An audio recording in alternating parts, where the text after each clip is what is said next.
अजान पर विवादित ट्वीट को लेकर घिरे बॉलीवुड सिंगर सोनू निगम की मुसीबतें कम होने का नाम नहीं ले रही है। हाल ही में सोनू निगम ने अजान पर कई ट्वीट कर अजान को गुंडागर्दी तक कह दिया था।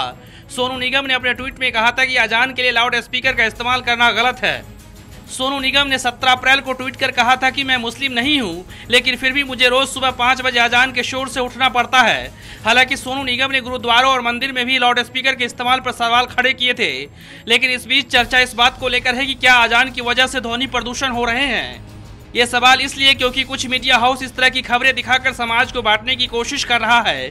सवाल तो ये भी है कि 5 वक्त के नमाज से ध्वनि प्रदूषण होता है, तो घंटों मंदिरों में भजन कीर्तन और तो और जगराता में हो रहे लाउड स्पीकर के इस्तेमाल से ध्वनि प्रदूषण नहीं होता है।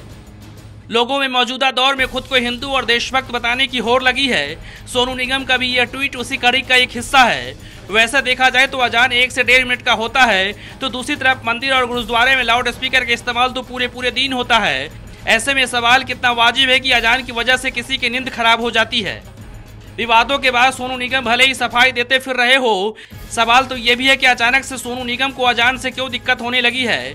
क्या ये इत्तेफाक है कि सोनू निगम को अभी अजान से दिक्कत हो रही है, या इससे पहले भी दिक्कत हो रही थी। मजबूत सोशल मीडिया के इस दौर में कुछ लोग पक्ष और विपक्ष होकर इस मुद्दे पर अपने तरह से साधने की कोशिश कर रहे हैं, लेकिन सवाल तो ये भी है कि सोनू निगम को सच में अजान से दिक्कत है या कुछ और। Bureau report, national Dastak.